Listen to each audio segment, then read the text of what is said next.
വീടിൻ്റെ താക്കോൽ സൂക്ഷിച്ചു കൊണ്ട് നടക്കുന്ന പോലത്തെ പാടുള്ള വേറെ പണിയില്ല. എത്രയൊക്കെ സൂക്ഷിച്ചെന്ന് പറഞ്ഞാലും ചിലർ അത് നഷ്ടപ്പെടുത്തുകയും ചെയ്യും. എന്നാൽ നമുക്ക് ഈ പഴയ പരിപാടി ഒന്ന് മാറ്റി പിടിച്ചാലോ? താക്കോലിന് പകരം ഫിംഗർ പ്രിൻ്റ് ഉപയോഗിച്ച് വാതിൽ തുറന്നാൽ എങ്ങനെ ഉണ്ടാവും? അതാണ് നമ്മുടെ ഇന്നത്തെ വീഡിയോ.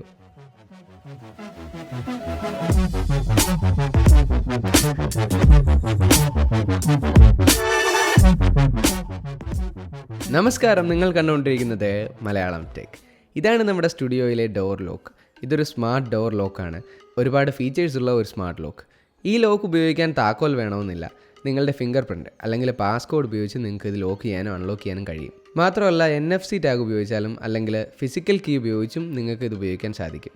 ഇന്നത്തെ വീഡിയോയിൽ നമ്മൾ ചെയ്യുന്നത് ഈ സ്മാർട്ട് ഡോർ ലോക്കിൻ്റെ അൺബോക്സിങ് ആൻഡ് റിവ്യൂ ആണ്. മാർക്കറ്റിൽ അവൈലബിൾ ആയിട്ടുള്ള ഏറ്റവും ബഡ്ജറ്റ് കുറഞ്ഞ ഒരു പ്രോഡക്റ്റ് ആയിരിക്കണം ഇത് എന്ന് എനിക്ക് നിർബന്ധമുണ്ടായിരുന്നു. അതുകൊണ്ട് തന്നെ ഏറ്റവും വില കുറഞ്ഞ എന്നാൽ ഏറ്റവും ബെസ്റ്റ് ഫീച്ചേഴ്സ് നൽകുന്ന ഒരു പ്രോഡക്റ്റ് തന്നെയാണ് നമ്മൾ ഈ വീഡിയോയ്ക്ക് വേണ്ടി ചൂസ് ചെയ്തിരിക്കുന്നത്. ഇതിൽ ഞാൻ ഈ പ്രോഡക്റ്റിൻ്റെ മാക്സിമം ഇൻഫർമേഷൻ ആഡ് ചെയ്തിട്ടുണ്ട്. അതുകൊണ്ട് ഈ വീഡിയോ മുഴുവനായും കാണാൻ ശ്രമിക്കുക. ആദ്യം തന്നെ നമുക്ക് പ്രോഡക്റ്റ് അൺബോക്സ് ചെയ്ത് വീഡിയോ ആരംഭിക്കാം. ഇതൊരു ഷൂ ഒക്കെ മേടിക്കുമ്പോൾ കിട്ടുന്ന പോലത്തെ ഒരു കാർഡ്ബോർഡ് ബോക്സ്. വലിയ ഫാൻസി പാക്കേജിങ്ങോ കാര്യങ്ങളോ ഒന്നുമല്ല. പിന്നെ ഒരു സ്മാർട്ട് ലോക്ക് എന്ന് പറയുന്ന ഒരു NFC ചിപ്പാണെന്ന് തോന്നുന്നു, എനിക്ക് കറക്റ്റ് അറിയില്ല, നമുക്ക് എന്തായാലും നോക്കാം. ഓക്കെ, ആദ്യം തന്നെ ഇതിലുള്ളത് ഒരു യൂസർ മാനുവലാണ്. അപ്പോൾ ഇതിൻ്റെ അലൈൻമെൻറ്റ് എങ്ങനെ സെറ്റ് ചെയ്യാമെന്നും ഇതെങ്ങനെ ഇൻസ്റ്റാൾ ചെയ്യാമെന്നുള്ള ഡീറ്റെയിൽസും കാര്യങ്ങളൊക്കെയാണ് നൽകിയിരിക്കുന്നത്. വളരെ ഇൻഡെപ്ത് ആയിട്ടുള്ള ഡീറ്റെയിൽഡ് ഇൻസ്ട്രക്ഷൻസ് ആണ് ഇതിലുള്ളത്. എന്തായാലും അവിടെ ഇരിക്കട്ടെ, നമുക്ക് ബാക്കി എന്തൊക്കെയാണുള്ളതെന്നും കൂടെ നോക്കാം. ഇതിലൊരു കട്ടിംഗ് ടെംപ്ലേറ്റ് വന്നിട്ടുണ്ട് കേട്ടോ. കാർഡ്ബോർഡാണ്. കാർഡ്ബോർഡ് എന്ന് വെച്ചാൽ ചെറിയൊരു പേപ്പറാണ്, ലൈറ്റ് ആയിട്ടുള്ള. അപ്പോൾ ഇതിൽ നമുക്ക് ഈ സാധനം നമ്മുടെ ഡോറിൽ ഫിക്സ് ചെയ്തിട്ട് അതനുസരിച്ച് ഹോൾ ഡ്രില്ല് ചെയ്യാൻ പറ്റും. അതിന് വേണ്ടിയുള്ളൊരു സെറ്റപ്പാണിത്. അതും ഇവിടെ ഇരിക്കട്ടെ. ഇനിയാണ് നമ്മുടെ മെയിൻ യൂണിറ്റ് വരുന്നത്. ഇത് നമ്മുടെ ഡോറിൻ്റെ ബാക്ക് സൈഡിലെ ലോക്കാണ്. ഇത് കാണാൻ നല്ല ഭംഗിയുണ്ട് കേട്ടോ. ഞാൻ പ്രോഡക്റ്റ് ഇമേജിൽ കണ്ടതിനേക്കാളും നല്ല വൃത്തി തോന്നിക്കുന്നുണ്ട്. നമുക്ക് അടുത്തതും കൂടെ എടുത്ത് പുറത്ത് വെക്കാം. അപ്പോൾ ഇതാണ് ഇതിൻ്റെ ഫ്രണ്ട് സൈഡിലെ ഡോർ ഹാൻഡിൽ. ഇനി ഈ ബോക്സിൽ വേറെ എന്തൊക്കെയാണുള്ളതും കൂടെ ഒന്ന് ചെക്ക് ചെയ്തേക്കാം. ഇതിലപ്പം വരുന്നത് ഒരു കീ വരുന്നുണ്ട്. ഇത് നമുക്ക് മാനുവലായിട്ട് അൺലോക്ക് ചെയ്യണമെങ്കിൽ യൂസ് ചെയ്യാനായിട്ടുള്ള കീ ആണ്. നമ്മുടെ സാധാരണ താക്കോൽ പോലത്തെ സംഭവം, പക്ഷേ ഇച്ചിരി ഡിസൈൻ വിയേർഡാണ് കേട്ടോ. പിന്നെ നമ്മൾ മുമ്പേ കണ്ടത് NFC ടാഗ് തന്നെയാണ്. എൻ്റെ ഊഹം തെറ്റിയില്ല. അത് ബോക്സിനകത്തു നിന്ന് പാക്കേജിലേക്ക് പുറത്തു വന്നതാണ്. അപ്പോൾ അതുപോലെ നമുക്ക് 2 സ്മാർട്ട് ലോക്കുണ്ട്. ഇത് കൊണ്ടുവന്ന് ഇതിൽ ടാപ്പ് ചെയ്ത് കഴിഞ്ഞാൽ നമുക്ക് ഈ ലോക്ക് അൺലോക്ക് ചെയ്യാൻ പറ്റും. Please peel off this mask before application എഴുതിയേക്കുന്നു. അതായത് ഇത് സ്റ്റിക്കറാണ്. പിന്നെ ഇവിടെ ഒരു ചെറിയ സ്പീക്കർ ഗ്രില്ല് കാണാം. എന്തെങ്കിലും ലോക്ക് അൺലോക്ക് സ്റ്റാറ്റസ് ഒക്കെ പുറത്തേക്ക് പറയാനുള്ളൊരു സെറ്റപ്പാണ്. പിന്നെ താഴെയാണ് നമ്മുടെ കീ ഉപയോഗിച്ച് ലോക്ക് ചെയ്യാനും അൺലോക്ക് ചെയ്യാനും സാധിക്കുന്നത്. അതുകൂടാതെ ഇവിടെ ഒരു മൈക്രോ USB പോർട്ട് ഉണ്ട്. അപ്പോൾ ഇൻ കേസ് നമ്മുടെ ഇതിനകത്ത് ബാറ്ററി തീർന്നു പോയി എന്നൊരു സിറ്റുവേഷൻ വരുവാണെന്നുണ്ടെങ്കിൽ നമുക്കൊന്നെങ്കിൽ മാനുവലായിട്ട് കീ ഇട്ട് അൺലോക്ക് ചെയ്യാം. കീ നമ്മുടെ കയ്യിൽ ഇല്ലാന്നുണ്ടെങ്കിൽ പവർ ബാങ്ക് വെച്ച് ജസ്റ്റ് പ്ലഗ് ഇൻ ചെയ്തൊന്ന് പവർ ഓൺ ചെയ്ത് നമുക്കിത് അൺലോക്ക് ചെയ്യാൻ സാധിക്കും. ഇനി നമുക്ക് ഈ പ്രോഡക്റ്റിൻ്റെ ഇനീഷ്യൽ സെറ്റപ്പിലേക്ക് കിടക്കാം. അപ്പം ഈ പ്രോഡക്റ്റ് അൺബോക്സ് ചെയ്തപ്പോൾ നിങ്ങൾ ശ്രദ്ധിച്ചിട്ടുണ്ടായിരിക്കും, ഇതിനകത്ത് ഇതിൻ്റെ മോർട്ടസോ അല്ലെങ്കിൽ ലാച്ചിൻ്റെ സംബന്ധമായ സംഭവങ്ങളൊന്നുമില്ല. അതായത് നമ്മൾ ഡോർ ഹാൻഡിൽ ഇങ്ങനെ പിടിക്കുമ്പോൾ നമ്മുടെ ആ ഡോറിൻ്റെ അവിടെ നിൽക്കുന്നൊരു മെറ്റൽ പ്ലേറ്റ് പോലത്തെ ഒരു സംഭവം ഉണ്ടല്ലോ, അതിലേക്ക് ഇങ്ങനെ ലോക്ക് കയറുന്നു ഇറങ്ങുന്നതും ആ ഒരു സംഭവം നമ്മൾ ഇതിൻ്റെ കൂടെ വരുത്തിയിട്ടില്ല. അതൊരു അഡീഷണൽ ആക്സസറിയാണ്, വേണമെന്നുണ്ടെങ്കിൽ വരുത്തിയാൽ മതി. അപ്പം ഞാൻ വിചാരിച്ചു ഇവിടെ ഓൾറെഡി ഡോറിൽ ഹാൻഡിൽ ഉള്ളതാണ്. അപ്പം ഇത് ഡോറിൽ ഫിക്സ് ചെയ്യുന്നതിന് മുമ്പ് ഇതിൻ്റെ ബേസിക് ഫംഗ്ഷനാലിറ്റീസും ഇൻസ്റ്റാളേഷനുമാണ് ഞാൻ നിങ്ങളെ കാണിച്ചു തരാൻ പോകുന്നത്. ഇതിൽ ഒരു പ്രൊട്ടക്റ്റീവ് സ്കിൻ പോലത്തെ ഒരു റാപ്പ് ഇവർ ഒട്ടിച്ചിട്ടുണ്ട്. അത് നമുക്ക് പൊളിച്ചെടുക്കാം ആദ്യം. ഇത് കാണാനൊരു മെറ്റാലിക് ഡിസൈനാണ് വന്നേക്കുന്നത്. അപ്പോൾ ഇതിലെ ആദ്യത്തെ പ്രോസസ്സ് എന്ന് പറയുന്നത് ഇതിൻ്റെ ഹാൻഡിൽ ബാറിൻ്റെ ഏത് സൈഡിലോട്ടാണ് എന്നുള്ളതിൻ്റെ അഡ്ജസ്റ്റ്മെൻ്റ് ആണ്. അപ്പോൾ ഇതിൽ റൈറ്റ് സൈഡിലേക്കാണ് വന്നേക്കുന്നത്. എൻ്റെ ഒരു സെറ്റപ്പിന് ഇത് നേരെ ലെഫ്റ്റ് സൈഡിലോട്ടാണ് നിൽക്കേണ്ടത്. റൈറ്റ് സൈഡ് വേണ്ടവർക്ക് ഇത് ഇതേപോലെ തന്നെ യൂസ് ചെയ്യാം. അല്ലാത്തവർക്ക് ഇതിൽ ഒരു സ്ലൈറ്റ് ആയിട്ടുള്ളൊരു അഡ്ജസ്റ്റ്മെൻറ്റ് വരുത്തേണ്ടതുണ്ട്. അപ്പോൾ അതിനായിട്ട് ചെയ്യേണ്ടത് ഈ ഒരു സ്ക്രൂ കണ്ടോ, അത് റിമൂവ് ചെയ്തിട്ട് ഈ ഹാൻഡിൽ ബാർ തിരിച്ചിട്ട് ഇവിടെ ടൈറ്റ് ചെയ്യുക എന്നുള്ളതാണ്. നമുക്ക് ആ പ്രോസസ്സ് ആദ്യം ചെയ്യാം. അപ്പോൾ ആദ്യം ഈ സ്ക്രൂ ഇങ്ങനെ റിമൂവ് ചെയ്യുക. ഓക്കെ, അതിനുശേഷം ഇത് കറക്കി നമ്മുടെ ഇപ്പുറത്തെ ഡയറക്ഷനിലേക്ക് എത്തിക്കുക. ദെൻ സ്ക്രൂ ഇവിടെ ടൈറ്റ് ചെയ്യുക. ഓക്കെ, ടൈറ്റ് ആക്കിയതിന് ശേഷം ചെയ്യേണ്ട അടുത്ത പ്രോസസ്സ് എന്ന് പറയുന്നത് ഈ നടുക്കത്തെ ഒരു കറങ്ങുന്ന സാധനം ഉണ്ടല്ലോ, ഇതാണ് നമ്മുടെ ഈ സ്പിൻഡിൽ കറക്കാൻ ഉപയോഗിക്കുന്നത്. അപ്പോൾ ഇവിടെ ഒരു ചെറിയൊരു ആരോ കൊടുത്തിട്ടുണ്ട്, ഇത് കണ്ടോ. അപ്പോൾ ഈ ആരോ ഈ താഴേക്കുള്ള സ്പേസിലേക്ക് നിൽക്കണം. അതായത് ആരോ താഴേക്ക് ഫേസ് ചെയ്ത് നിൽക്കണം. അപ്പോൾ അത് നമ്മൾ കറക്കി നോക്കുക, ഏതെങ്കിലും ഒരു ഡയറക്ഷനിലോട്ട് കറക്കുമ്പോൾ അത് നമുക്ക് ഫുള്ള് താഴെ വരെ എത്തിക്കാൻ സാധിക്കും. ഓക്കെ, അപ്പോൾ അതങ്ങനെ തിരിച്ചിട്ട് ഈ ആരോ ഈ ഡബിൾ എന്നുള്ള താഴേക്ക് ഫേസ് ചെയ്തിരിക്കുന്ന പോലെ ആക്കുക. ഇനി ഇതേ സെയിം പ്രോസസ്സ് നമ്മൾ അടുത്ത യൂണിറ്റിലും ചെയ്യണം. അപ്പോൾ ഇതിൽ ലെഫ്റ്റിലേക്കാണ് ഇരിക്കുന്നത്, അത് നമ്മൾ റൈറ്റിലേക്ക് ആക്കണം. അപ്പോൾ അതും സെയിം പ്രോസസ്സ് തന്നെയാണ്. ഈ സ്ക്രൂ അഴിക്കുക, അതിനുശേഷം ഇത് റൊട്ടേറ്റ് ചെയ്തിട്ട് ഇപ്പുറത്തെ ഹോളിൽ വെച്ച് അത് ലോക്ക് ചെയ്യുക. അപ്പോൾ ഇതാണ് നമ്മുടെ ഡയറക്ഷൻ വരുന്നത് ഇനി മൂവ്മെൻറ്റിൻ്റെ. അപ്പം വേറൊരു കാര്യം കൂടെ ചെയ്യണം. ഈ ഒരു സാധനം കണ്ടോ, ഇതും കൂടി ഇവിടെ നിന്ന് അഴിക്കണം. അപ്പോൾ ഈ സംഭവം കൂടെ ഒന്ന് അഴിക്കുക, അതും ഈ താഴെ കയറ്റ്, ഇത് കണ്ടോ. അപ്പോൾ ഇതിൻ്റെ ഒരു കാര്യം എന്ന് വെച്ച് കഴിഞ്ഞാൽ ഇവിടെ ഒരു ലോക്കുണ്ട്. നമുക്ക് റൂമിനകത്ത് കയറിയിട്ട് ലോക്ക് ചെയ്യണമെങ്കിൽ ഈ മുകളിലേക്കിട്ടാണ് നമ്മൾ ലോക്ക് ചെയ്യുന്നത്. നമ്മൾ റൂമിനകത്ത് കയറി ഇത് ലോക്ക് ചെയ്തെങ്കിൽ പിന്നെ ആ മോഡ് മാറണമെന്നുണ്ടെങ്കിൽ നമ്മൾ ഈ ഹാൻഡിൽ ബാർ താക്കുമ്പോഴത്തേക്ക് ഇത് കണ്ടോ, ആ സ്വിച്ച് ഈ സംഭവമാണ് തട്ടി താഴത്തോട്ടാക്കുന്നത്. അപ്പോൾ അതിന് വേണ്ടിയാണ് ഇത് അഴിച്ച് നമ്മളിവിടെ വെച്ചത്. അപ്പോൾ നമ്മളങ്ങനെ ഡയറക്ഷൻ രണ്ടും ചേഞ്ച് ചെയ്തു. ഇനി നമ്മുടെ അടുത്ത പ്രോസസ്സ് എന്ന് പറയുന്നത് ഇതിലേക്ക് കണക്ട് ചെയ്യുക എന്നുള്ളതാണ്. അപ്പോൾ ഇതിൽ കണ്ടോ, അവിടെ ഒരു കണക്ഷൻ നിങ്ങൾക്ക് കാണാം. അത് നമ്മൾ ഈ ഒരു കണക്ടറിലേക്ക് ഇങ്ങനെ ക്ലിപ്പ് ചെയ്തു. ഇതിപ്പോൾ ഞാൻ ജസ്റ്റ് നിങ്ങൾക്ക് ഡെമോൺസ്ട്രേഷന് വേണ്ടി കാണിക്കുന്നതാണ് കേട്ടോ. ഇപ്പോൾ നമ്മുടെ കയ്യിൽ മുമ്പേ കിട്ടിയിട്ടുണ്ടായിരുന്ന ഒരു പേപ്പർ ഉണ്ടല്ലോ, ആ പേപ്പർ വെച്ച് നമ്മൾ കഥകിൽ വേണ്ട മാർക്കിങ്സ് ഒക്കെ എടുക്കുക. ഞാൻ എന്തായാലും മാർക്ക് ചെയ്ത് ഉള്ള കഥക് നശിപ്പിക്കാൻ ഉദ്ദേശിച്ചിട്ടില്ല. അതുകൊണ്ട് പണി അറിയാവുന്ന ഒരാളെ വിളിച്ചിട്ട് പ്രൊഫഷണലായിട്ട് ചെയ്യാമെന്ന് കരുതുന്നു. അപ്പോൾ അതിന് മുമ്പ് ഇതിൻ്റെ ഇനീഷ്യൽ സെറ്റപ്പും പ്രോസസ്സും കാണിക്കാൻ വേണ്ടിയാണ് നമ്മളിപ്പോൾ ഇത് കറൻറ്റ്ലി കണക്ട് ചെയ്യാൻ പോകുന്നത്. അപ്പോൾ ഇതിൽ ചെയ്യേണ്ട കാര്യം എന്താണെന്ന് വെച്ച് കഴിഞ്ഞാൽ ഇതിൽ കുറച്ച് സ്ക്രൂസ് ഉണ്ട്, കണക്റ്റിംഗ് പില്ലറും ഉണ്ട്. ഇതിൽ ഒരെണ്ണം സ്പെയർ ആണ് കേട്ടോ, അത് നമുക്ക് മാറ്റി വെക്കാവേ. അപ്പോൾ ഈ കണക്റ്റിംഗ് പില്ലർ എന്ന് പറയുന്ന സംഭവം എടുത്തിട്ട് മെയിൻ ലോക്കിൻ്റെ ഈ സ്ക്രൂവിലേക്ക്, അതിനുശേഷം നമ്മുടെ സ്പിൻഡിലെടുത്തിട്ട് ഇതിലേക്ക് പ്രസ് ചെയ്യുക.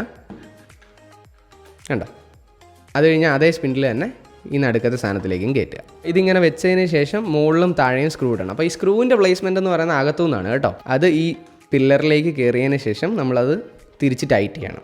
ഓക്കെ, അത് ഞാൻ ജസ്റ്റ് ഒന്ന് ടൈറ്റ് ചെയ്തു.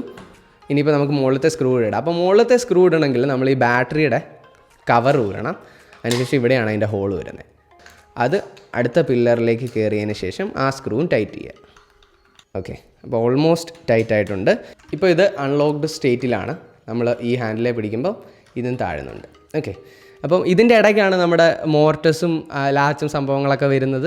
അപ്പോൾ അത് നിങ്ങളുടെ കാർപ്പൻറ്ററാണ് ഫിക്സ് ചെയ്യുന്നതെങ്കിൽ ചെയ്യാവുന്നേ. അല്ലെങ്കിൽ ഈ ഒരു സ്പിൻഡിൽ അതിനകത്തൂടെ കയറ്റി വിടുക എന്നുള്ളൊരു പ്രോസസ്സ് മാത്രമേ ഉള്ളൂ അതിൽ. ഇനി നമുക്ക് ബാറ്ററി ഇൻസേർട്ട് ചെയ്യാം. അപ്പോൾ ഇതിൽ 4 AAA സൈസ് ബാറ്ററിയാണ് വന്നേക്കുന്നത്. അപ്പോൾ ഞാനിത് നോർമൽ AAA സൈസ് ബാറ്ററിയാണ് മേടിച്ചേക്കുന്നത്. ഇതിൻ്റെ പെർഫോമൻസ് എങ്ങനെയുണ്ടെന്ന് ഞാൻ ലോങ് ടൈം യൂസ് ചെയ്തതിന് ശേഷം താഴെ കമൻറ്റിൽ പിൻ ചെയ്ത് എഴുതാം. എന്നുവെച്ചാൽ ഒരു അപ്ഡേറ്റ് വരുമ്പോൾ ഈ ബാറ്ററി തീരുമോ, നമ്മുടെ ഡിവൈസ് ഓൺ ആയിട്ടുണ്ട്.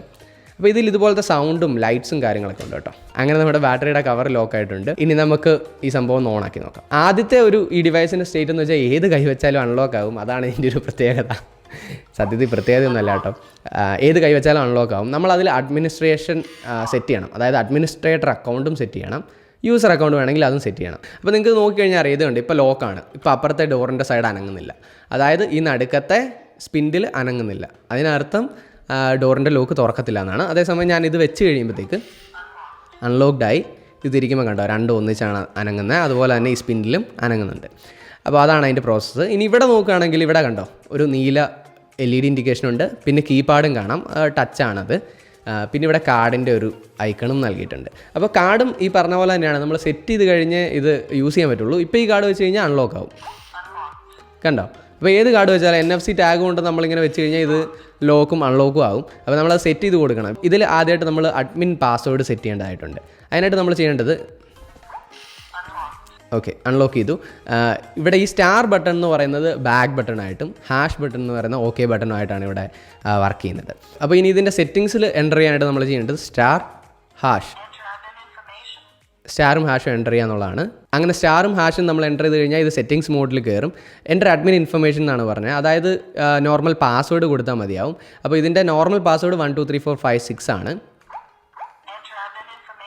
ഞാൻ ഒന്നുകൂടെ അഡ്മിൻ ഇൻഫർമേഷനിൽ കയറി, എന്നിട്ട് ഞാൻ പാസ്വേഡ് അടിക്കുകയാണ്.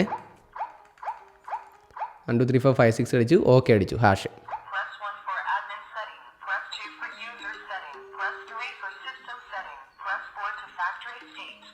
അപ്പോൾ ഇത്രയും സെറ്റിങ്സ് ആണ് ഇതിലുള്ളത്. അതിൽ ഞാൻ 1 എടുത്തു കഴിഞ്ഞാൽ അഡ്മിൻ സെറ്റിങ്സ് എഡിറ്റ് ചെയ്യാം, 2 എടുത്തു കഴിഞ്ഞാൽ യൂസർ സെറ്റിങ്സ് എഡിറ്റ് ചെയ്യാം, 3 എടുത്തു കഴിഞ്ഞാൽ ഇതിൻ്റെ മൊത്തത്തിലുള്ള സെറ്റിങ്സ് നമുക്ക് ചേഞ്ച് ചെയ്യാം, 4 എടുത്തു കഴിഞ്ഞാൽ ഇത് ഫാക്ടറി റീസെറ്റ് ചെയ്യാം. അപ്പോൾ ഞാൻ 1 എടുക്കുകയാണ്.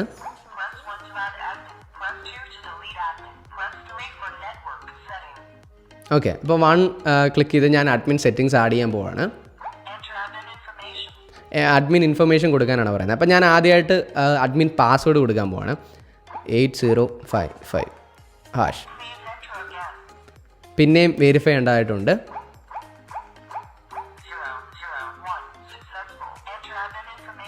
ഓക്കെ, അങ്ങനെ നമ്മുടെ പാസ്വേഡ് ഇപ്പോൾ സെറ്റായി. ഇനി 1 2 3 4 6 അടിച്ചാൽ ഇത് അൺലോക്ക് ആകത്തില്ല. 8055 ആണ് ഞാനിപ്പോൾ പുതുതായിട്ട് സെറ്റ് ചെയ്തേക്കുന്ന പാസ്വേഡ്. ഇപ്പോൾ ഞാൻ ഇവിടെ നിന്ന് എക്സിറ്റ് ചെയ്യാണ്. ഓക്കെ, സെറ്റിങ്സ് എക്സിറ്റ് ചെയ്തു. ഇനി ഞാനിത് 1 2 3 4 5 6 അടിച്ച് കാണിക്കാം. കണ്ടോ, നമ്മുടെ ഈ പാസ്വേഡ് വെച്ച് ഇതിൽ കയറാൻ പറ്റില്ല. പകരം ഞാൻ പുതുതായിട്ട് സെറ്റ് ചെയ്ത പാസ്വേഡ് കൊടുക്കുമ്പോൾ ഇത് അൺലോക്ക് ആവും. അൺലോക്ക്ഡ് ആയി. ഇനിയിപ്പോൾ ഈ 5ഉം ഹാഷും ഞെക്കിക്കഴിഞ്ഞാൽ പാസേജ് മോഡിലേക്ക് കയറി. അതായത് 5 സെക്കൻഡ് കഴിയുമ്പോൾ ഓട്ടോമാറ്റിക്കായിട്ട് ലോക്ക് ആകത്തില്ല. നമ്മൾ ഒന്ന് അൺലോക്ക് ചെയ്ത് കഴിഞ്ഞാൽ പിന്നെ ഫുൾ ടൈം ഇത് അൺലോക്ക് ആയിട്ട് തന്നെ ഇരിക്കും. തിരിച്ച് ലോക്ക് ചെയ്യണമെന്നുണ്ടെങ്കിൽ ഒന്നെങ്കിൽ നമ്മൾ പിന്നെ ഒന്നുകൂടെയും ടൈപ്പ് ചെയ്ത് കൊടുക്കേണ്ടി വരും. ഇപ്പം ഞാൻ ഒന്നുകൂടെയും ടൈപ്പ് ചെയ്ത് കൊടുക്കാം. വീണ്ടും ലോക്കായി. അപ്പോൾ ഇതേപോലെ തന്നെ നമുക്കിനി ഇതിലേക്ക് ഫിംഗർ പ്രിൻ്റ് ആഡ് ചെയ്യാം, ഈ കാർഡ് ആഡ് ചെയ്യാം. ഇപ്പം ഞാൻ ആദ്യമായിട്ട് കാർഡ് ആഡ് ചെയ്യുന്നത് എങ്ങനെയെന്ന് കാണിച്ചു തരാം. പാസ്വേഡ് അടിച്ചു, അൺലോക്ക് ചെയ്തു. അതിനുശേഷം *# അടിക്കുക. അപ്പം പാസ്വേഡാണ് ചോദിക്കുന്നത്, അഡ്മിൻ ഇൻഫർമേഷൻ അത് കൊടുക്കുക. അഡ്മിൻ സെറ്റിങ്സിൽ കയറുക, ആഡ് അഡ്മിനിൽ കയറുക. പാസ്വേഡ് നമ്മൾ ഓൾറെഡി സെറ്റ് ചെയ്തു. അടുത്ത ഞാൻ കാർഡാണ് കൊടുക്കാൻ പോകുന്നത്. ഒറ്റ പ്രാവശ്യം മുട്ടിച്ചാൽ മതി, അത് കണക്റ്റ് ആവും. അപ്പോൾ ഈ കാർഡ് നമ്മൾ അഡ്മിന് ആക്സസ് ചെയ്യാൻ കൊടുത്തു. ഈ കാർഡ് നമ്മൾ ആക്ടിവേറ്റ് ചെയ്തിട്ടില്ല. അപ്പോൾ നമുക്ക് ഈ സെറ്റിങ്സിൽ നിന്നൊന്ന് ഇറങ്ങാം, എന്നിട്ട് നമുക്ക് ഒന്നുകൂടെ ചെക്ക് ചെയ്യാം. അപ്പോൾ ഇതാണ് നമ്മൾ ആക്ടിവേറ്റ് ചെയ്ത ചിപ്പ്. ഇത് ഇതിലോട്ട് മുട്ടിക്കാം. കണ്ടോ, അൺലോക്ക് ആയിട്ടുണ്ട്, തിരിച്ച് ലോക്കായി. ഇനി നമുക്ക് ആക്ടിവേറ്റ് ചെയ്യാത്ത കാർഡൊന്ന് മുട്ടിച്ച് നോക്കാം. കണ്ടോ, അതുപോലെ നമ്മൾ ഇത് രജിസ്റ്റർ ചെയ്യേണ്ടതായിട്ടുണ്ട്. അതേപോലെ തന്നെയാണ് ഫിംഗർ പ്രിൻറ്റിൻ്റെ കാര്യം. ഞാൻ അതും കൂടെ ആഡ് ചെയ്ത് കാണിക്കാം. ഒന്നുകൂടെയും അഡ്മിൻ ഇൻഫർമേഷനിൽ ചെല്ലുന്നു. ഞാൻ എൻ്റെ ഫിംഗർ രജിസ്റ്റർ ചെയ്യാൻ പോവാണ്.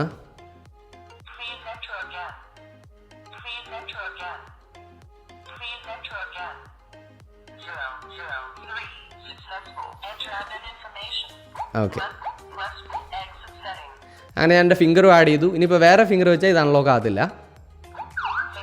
കണ്ടോ, അതേസമയം എൻ്റെ രജിസ്റ്റർ ചെയ്ത ഫിംഗർ പ്രിൻറ്റ് വെച്ചാൽ കണ്ടോ ലോക്കാകാം, അൺലോക്ക് ചെയ്യാം. ഇനി ഈ പാസേജ് മോഡ് എന്നുള്ളത് എപ്പോഴും ഇങ്ങനെ 5 ഹാഷ് പ്രസ് ചെയ്യണമെന്നില്ല. നമുക്ക് സെറ്റിങ്സിൽ പോയിട്ട് അത് ചേഞ്ച് ചെയ്യണമെങ്കിലും ചെയ്യാം. അതും കൂടെ ഞാൻ ജസ്റ്റ് കാണിച്ചു തരാം.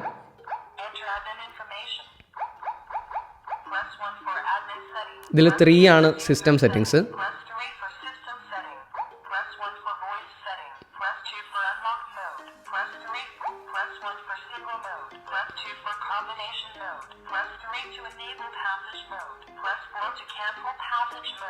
അപ്പോൾ ഇതിൽ 3 ഞെക്കി കഴിഞ്ഞാൽ പാസേജ് മോഡ് എനേബിൾ ആവും. അതായത് ഒരു പ്രാവശ്യം അൺലോക്ക് ചെയ്താൽ പിന്നെ നമ്മൾ മാനുവലായിട്ട് തന്നെ ലോക്ക് ചെയ്യുന്ന രീതിയിലേക്കാവും.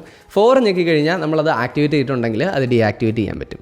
പിന്നെ അതുകൂടാതെ 1ഉം 2ഉം പറഞ്ഞത് 1 ആണെങ്കിൽ സിംഗിൾ ലോക്കാണ്. നമ്മൾ ഫിംഗർ പ്രിൻറ്റോ ഈ ടാഗോ അല്ലെങ്കിൽ നമ്പറോ ഏതെങ്കിലും അടിച്ചാൽ മതിയായിരിക്കും. പക്ഷേ 2 സെലക്ട് ചെയ്ത് കഴിഞ്ഞാൽ കോമ്പിനേഷൻ ലോക്ക് ആക്ടിവേറ്റ് ആവും. അപ്പോൾ അത് ചെയ്ത് കഴിഞ്ഞ് കഴിഞ്ഞാൽ നമ്മൾ 2 കോമ്പിനേഷൻ ചെയ്യേണ്ടി വരും. അതായത് ഫിംഗർ പ്രിൻറ്റ് മാത്രം മതിയാകത്തില്ല, പ്ലസ് നമ്മുടെ പാസ്വേഡും കൂടെ അടിക്കേണ്ടി വരും. അപ്പോൾ അങ്ങനെയും നിങ്ങൾക്ക് ഇതിൽ സെറ്റ് ചെയ്യാം. അപ്പോൾ ഈ ഒരു ഇൻ്റർഫേസിൽ കൂടിയാണ് നമ്മളിത് യൂസ് ചെയ്യുന്നത്. പിന്നെ ഇതിൽ വേറൊരു കാര്യം പറയാനുള്ളത്, ഇൻ കേസ് നമ്മുടെ പ്രൊഡക്റ്റിൻ്റെ ചാർജ് തീർന്നു പോയി എന്ന് വിചാരിക്കുക, ബാറ്ററി ബോക്സ് വരുന്നത് ഇതിൻ്റെ പുറയിലാണല്ലേ. അപ്പോൾ നമ്മൾ പുറത്ത് പെട്ടുപോയാൽ എന്ത് ചെയ്യും? നമുക്ക് അതിനുവേണ്ടി ഒരു ഫിസിക്കൽ കീ ഇവർ നൽകിയിട്ടുണ്ട്. ഒരെണ്ണമല്ല, 2 കീ നൽകിയിട്ടുണ്ട്. അപ്പോൾ നമുക്ക് ഇതിട്ടിട്ട് ഡോറിൻ്റെ അടിയിൽ കൂടെ ഇങ്ങനെ വെച്ചിട്ട് ഈ സംഭവം ലോക്ക് ചെയ്യാനും അൺലോക്ക് ചെയ്യാനും പറ്റും. ഇനി അതല്ല എന്നുണ്ടെങ്കിൽ താക്കോലും നഷ്ടപ്പെട്ടു പോയി എന്ന് വിചാരിക്കുക. പക്ഷേ നമ്മുടെ ഫിംഗർ പ്രിൻറ്റോ പിൻകോഡോ ഉണ്ടെങ്കിൽ, രജിസ്റ്റർ ചെയ്തിട്ടുണ്ടെങ്കിൽ, നമുക്ക് ഇവിടെ താഴെ ഒരു മൈക്രോ USB പോർട്ട് കാണാം. കണ്ടോ, ഇതിലേക്ക് നമ്മുടെ പവർ ബാങ്കിൽ നിന്ന് കണക്ട് ചെയ്തിട്ട് നമുക്ക് ഫിംഗർ പ്രിൻറ്റ് വെച്ച് നമുക്ക് ഡോർ അൺലോക്ക് ചെയ്യാൻ പറ്റും. അതിനുശേഷം വേഗം ബാറ്ററി മാറിയാൽ മതി, പിന്നെയും സംഭവം ആക്ടിവേറ്റ് ആവും. അപ്പോൾ ഇനി നമുക്ക് ഈ ഒരു പ്രോഡക്റ്റ് എങ്ങനെയാണ് നമ്മുടെ ഡോറിൽ ഫിക്സ് ചെയ്യുന്നതെന്ന് നോക്കാം. നമ്മുടെ സ്റ്റുഡിയോയുടെ പണി നടക്കുന്നതിൻ്റെ ഇടയ്ക്കാണ് ഈ ഡോർ ലോക്ക് നമ്മൾ പിടിപ്പിച്ചത്. അപ്പോൾ ആകെപ്പാടെ ധൃതി പിടിച്ചുള്ള ഒരു പരിപാടിയായിരുന്നു. നമ്മുടെ ഷെൽഫ് പണിയാൻ വന്ന ബൈജു ചേട്ടനെ കൊണ്ട് രാത്രി 11 മണിക്കാണ് നമ്മൾ ഈ ഡോർ ലോക്ക് പിടിപ്പിച്ച് തീർത്തത്. ആദ്യമായി നമ്മൾ പഴയ ലോക്ക് അഴിച്ചു മാറ്റി, പിന്നെ അതിൻ്റെ തന്നിട്ടുള്ള പേപ്പർ വെച്ച് ഡയമെൻഷൻസും ഹോൾസും ഒക്കെ നമ്മൾ കതകിൽ മാർക്ക് ചെയ്തു. ശേഷം വേണ്ട ഹോൾസൊക്കെ ഡ്രിൽ ചെയ്ത് പ്രൊഡക്റ്റിൻ്റെ വയർ അതിൽ കൂടെ കടത്തി വിട്ട് ഇപ്പുറത്തെ സൈഡിലേക്ക് എത്തിച്ചു. പിന്നെ ചെറിയ അഡ്ജസ്റ്റ്മെൻറ്റ്സ് ഒക്കെ നടത്തി, സ്ക്രൂ പില്ലർ കടത്തി വിട്ട് യൂണിറ്റുകൾ തമ്മിൽ വയറൊക്കെ കണക്ട് ചെയ്ത് നോക്കി, ഒന്ന് ഫിക്സ് ചെയ്ത് നോക്കി. അപ്പം ഫിക്സ് ചെയ്ത് കഴിഞ്ഞപ്പോഴാണ് ഇടയ്ക്ക് ചെറിയൊരു ഫ്രീ സ്പേസ് ഉള്ളതായിട്ട് തോന്നിയത്. അപ്പോൾ നമ്മൾ വീണ്ടും അത് അഴിച്ചു. അതിനുശേഷം സ്ക്രൂ പില്ലർ ഗ്രൈൻഡ് ചെയ്ത് അത് ഷോർട്ടാക്കി എടുത്തു. അത് കഴിഞ്ഞ് നമ്മൾ സംഗതി ഇങ്ങനെ ഫിക്സ് ചെയ്തു. അങ്ങനെ ഒരു 30 മിനിറ്റോളം എടുത്തു നമ്മൾ ഈ പ്രോസസ്സ് ഫുള്ള് കംപ്ലീറ്റ് ചെയ്യാനായിട്ട്. ഇപ്പോൾ 4 മാസത്തോളമായിട്ട് ഞാൻ ഈ പ്രോഡക്റ്റ് യൂസ് ചെയ്ത് വരികയാണ്. അപ്പോൾ അതിൻ്റെ ഒരു റിവ്യൂ ആണ് നിങ്ങളുമായിട്ട് ഷെയർ ചെയ്യുന്നത്. അപ്പോൾ ഈ ഒരു പ്രോഡക്റ്റിനെ പറ്റി ബേസിക്കായിട്ട് പറയുകയാണെങ്കിൽ ഇതിൽ സേഫ്റ്റി കുറവും കൺവീനിയൻസ് കൂടുതലും എന്ന് വേണേൽ പറയാം. നമ്മുടെ നോർമൽ ടിപ്പിക്കൽ ലോക്ക് യൂസ് ചെയ്യുന്ന അത്രയും ഒരു സെക്യൂരിറ്റി ഒന്നും ഈ ഒരു പ്രോഡക്റ്റിനില്ല. ഇത് നമുക്ക് എളുപ്പം വന്ന് കയറാം, എളുപ്പം ഇറങ്ങി ലോക്ക് ചെയ്ത് പോകാം, അങ്ങനെയുള്ള ഒരു സംഭവമാണ്. അപ്പോൾ ഇത് യൂസ് ചെയ്ത് നോക്കിയിട്ട് പറയാനുള്ള എക്സ്പീരിയൻസ് എന്ന് പറഞ്ഞാൽ, ആദ്യമായിട്ട് യൂസ് ചെയ്ത ബാറ്ററി AAA സൈസിൻ്റെ നോർമൽ ബാറ്ററി ആയിരുന്നു. അപ്പോൾ ഒരു മാസമൊക്കെ യൂസ് ചെയ്തപ്പോഴത്തേക്ക് അത് ഫുൾ ചാർജ് തീർന്നു. അപ്പോൾ ഇത് ചാർജ് തീർന്നു എന്നുള്ളത് അതിനകത്തൂടെ വിളിച്ച് പറയും, ആ വോയിസ് കമാൻഡ് വരും. അപ്പോൾ നമ്മൾ ബാറ്ററി റീപ്ലേസ് ചെയ്യേണ്ടതായിട്ടുണ്ട്. അപ്പോൾ ഇത് ആദ്യമായിട്ട് പിടിപ്പിച്ച സ്ഥിതിക്ക് വന്ന കൂട്ടുകാരെല്ലാം വന്നതെന്ന് പരീക്ഷിച്ച് നോക്കി ഒരുപാടധികം തവണ യൂസ് ചെയ്തു. ചിലപ്പോൾ അതുകൊണ്ടായിരിക്കാം ചാർജ് പെട്ടെന്ന് ഡ്രെയിൻ ആയത്. അപ്പോൾ പിന്നീട് അപ്ഡേറ്റ് ചെയ്തപ്പോഴത്തേക്ക് നമ്മൾ ആൽക്കലീൻ ബാറ്ററിയാണ് മേടിച്ചിട്ടേക്കുന്നത്. അപ്പോൾ അതിനുശേഷം 3 മാസത്തോളമായിട്ട് ഇപ്പോൾ വർക്ക് ചെയ്യുന്നുണ്ട്, പ്രശ്നങ്ങളൊന്നുമില്ല. അപ്പോൾ എന്തായാലും അതിൻ്റെ ഒരു ലൈഫ് ടൈമും ഞാൻ ഈ വീഡിയോയുടെ താഴെ കമൻറ്റിൽ പിൻ ചെയ്തിട്ടേക്കാം. ബാറ്ററി തീരുമ്പോഴത്തേക്ക് അത് കമൻറ്റ് ചെയ്യുന്നതായിരിക്കും. ഇനി നമുക്ക് ഈ പ്രോഡക്റ്റിൻ്റെ പ്രൈസിങ്ങിനെ പറ്റി പറയാം. ഇത് ഞാൻ മേടിച്ചപ്പോൾ 5700 രൂപയാണ് ആയത്. ഇപ്പോൾ ബാങ്ക്വുഡ് എന്ന് പറയുന്ന ഒരു വെബ്സൈറ്റിൽ നിന്നാണ് നമ്മളിത് മേടിച്ചത്. പ്രോഡക്റ്റ് മേടിക്കാനുള്ള ലിങ്ക് ഞാൻ താഴെ ഡിസ്ക്രിപ്ഷനിൽ ഇട്ടിട്ടുണ്ട്. അപ്പോൾ ഞാൻ ആദ്യമേ പറഞ്ഞ പോലെ തന്നെ ഇതൊരു ബഡ്ജറ്റ് സെഗ്മെൻറ്റിൽ ഏറ്റവും വില കുറച്ച് ചെയ്യാൻ പറ്റുന്ന രീതിയിലാണ് നമ്മൾ ചെയ്തത്. അതുകൊണ്ട് തന്നെ ഉണ്ടായൊരു പ്രശ്നം എന്താണെന്ന് വെച്ച് കഴിഞ്ഞാൽ, അകത്തെ ലോക്കിൻ്റെ മെയിൻ മെക്കാനിസം നമ്മൾ മേടിച്ചിട്ടുണ്ടായിരുന്നില്ല. ആ പുറത്തെയും അകത്തെയും ആ പാർട്ട് മാത്രമാണ് നമ്മൾ മെയിനായിട്ട് മേടിച്ചത്. അപ്പോൾ ഫേസ് ചെയ്ത പ്രശ്നം എന്താണെന്ന് വെച്ച് കഴിഞ്ഞാൽ, ആ നേരത്തെ ഉണ്ടായിരുന്ന ലോക്കിംഗ് മെക്കാനിസത്തിൻ്റെ സ്പിൻഡിൽ തന്നെയാണ് നമ്മൾ വീണ്ടും യൂസ് ചെയ്തത്. അപ്പോൾ ആ സ്പിൻഡിൽ ചെറുതായിട്ട് ലൂസായിരുന്നു ഈ പ്രൊഡക്റ്റിനകത്ത്. അതുകൊണ്ട് തന്നെ കുറച്ച് നാൾ യൂസ് ചെയ്ത് കഴിഞ്ഞപ്പോഴത്തേക്ക് ഇത് തിരിഞ്ഞ് അതിനകത്ത് തന്നെ നിന്ന് അതിൻ്റെ അലൈൻമെൻറ്റ് മാറിപ്പോകാൻ തോന്നുന്നു. ഇടയ്ക്ക് വെച്ച് നമുക്ക് ലോക്ക് അഴിക്കാൻ മേലാത്ത രീതിയിലായിരുന്നു. അപ്പോൾ ഞാൻ പിന്നെ പെട്ടെന്ന് അത് അഴിച്ചിട്ട് ആ സ്പിൻഡിലിന് ചുറ്റും ഇൻസുലേഷൻ ടേപ്പ് ചുറ്റി അത് ഇച്ചിരി തിക്കാക്കിയിട്ട് കറക്റ്റായിട്ട് പ്ലേസ് ആകുന്ന രീതിയിലാണ് ഇപ്പോൾ യൂസ് ചെയ്തത്. അപ്പോൾ അന്ന് ഭാഗ്യം കൊണ്ട് ഞാൻ ഡോർ അടയ്ക്കാഞ്ഞതാണ്. അടച്ചിരുന്നെങ്കിൽ പിന്നെ എനിക്ക് തുറക്കാൻ പറ്റാത്തൊരു സിറ്റുവേഷൻ ആയി പോയേനെ. പിന്നെ പറയാനുണ്ടായിരുന്നൊരു കാര്യം എന്ന് പറയുന്നത്, നിങ്ങൾ ഈ വീഡിയോയുടെ സെറ്റപ്പ് പ്രോസസ്സിൽ നെറ്റ്വർക്ക് മോഡിനെ പറ്റിയൊക്കെ കേട്ടിട്ടുണ്ടായിരിക്കും. നെറ്റ്വർക്ക് കണക്ട് ചെയ്യാനുള്ള കീ ഇത് ഞെക്കുക എന്നൊക്കെ പറഞ്ഞ്. പക്ഷേ ആ ഒരു ഫംഗ്ഷനാലിറ്റി ഇതിൽ ആഡ് ചെയ്തിട്ടില്ല. ഇത് ബഡ്ജറ്റ് പ്രോഡക്റ്റ് ആയതുകൊണ്ടാണ്. ഇതിൻ്റെ തന്നെ കുറച്ചുകൂടെ എമൗണ്ട് കൂടിയ വെർഷൻ ഉണ്ട്. അതിൽ വൈഫൈ നെറ്റ്വർക്ക് കേപ്പബിലിറ്റി ഉണ്ട്. പിന്നെ അതുകൂടാതെ നമുക്ക് ടൂയ എന്ന് പറയുന്ന ഒരു സ്മാർട്ട് ആപ്പും ഉണ്ട് ഇതിൻ്റെ. അപ്പോൾ നമുക്ക് ഡോർ ഓപ്പൺ ചെയ്യുന്നതും ലോക്ക് ചെയ്യുന്നതും ഒക്കെ ലോക്സ് ഒക്കെ ആപ്പ് നോക്കിക്കഴിഞ്ഞാൽ അറിയാൻ സാധിക്കും. പക്ഷേ അൺഫോർച്ചുനേറ്റ്ലി അത് ഇതിൽ അവർ ഇൻക്ലൂഡ് ചെയ്തിട്ടില്ല. എനിക്ക് ബഡ്ജറ്റ് കട്ട് ചെയ്യുന്നതിൻ്റെ ഭാഗമായിട്ടായിരിക്കണം അങ്ങനെ ചെയ്തത്. അപ്പോൾ അത് ആദ്യമായിട്ട് കിട്ടിയപ്പോൾ ഇച്ചിരി കൺഫ്യൂസിങ് ആയിരുന്നു. കാരണം ഞാൻ വൈഫൈ നെറ്റ്വർക്കൊക്കെ സ്കാൻ ചെയ്യാനൊക്കെ നോക്കി, പക്ഷേ എങ്ങനെയാണ് കണക്ട് ചെയ്യുന്നതെന്ന് അറിയാതെ. പിന്നെ ഞാൻ ഫോണിൽ അതിൻ്റെ ആപ്പൊക്കെ ഇൻസ്റ്റാൾ ചെയ്ത് നോക്കി. അതിന് ശേഷമാണ് മനസ്സിലായത് ഈ ഒരു പ്രോഡക്റ്റിന് ആ കേപ്പബിലിറ്റി ഒന്നും ഇവർ നൽകിയിട്ടില്ല എന്നുള്ളത്. അപ്പോൾ മലയാളം ടെക്കിൽ ഇനിയും ഇതുപോലെ അടിപൊളി ടെക്നോളജി വീഡിയോസുമായിട്ട് ഞാൻ തിരിച്ചു വരും. നിങ്ങൾ ആദ്യമായിട്ടാണ് മലയാളം ടെക് കാണുന്നുണ്ടെങ്കിൽ ഒന്ന് സബ്സ്ക്രൈബ് ചെയ്തിട്ടേക്കുക. അടുത്തുള്ള ബെല്ലൈക്കണോട് ക്ലിക്ക് ചെയ്ത് ഓൾ നോട്ടിഫിക്കേഷൻ എനേബിൾ ചെയ്താൽ ഞാൻ പുതിയ വീഡിയോസ് അപ്ലോഡ് ചെയ്യുമ്പോൾ നിങ്ങൾക്ക് നോട്ടിഫിക്കേഷൻ ലഭിക്കും. അപ്പോൾ വീണ്ടും ഒരു ഉഗ്രൻ ടെക്നോളജി വീഡിയോയിൽ നമുക്ക് കണ്ടുമുട്ടാം. Good bye.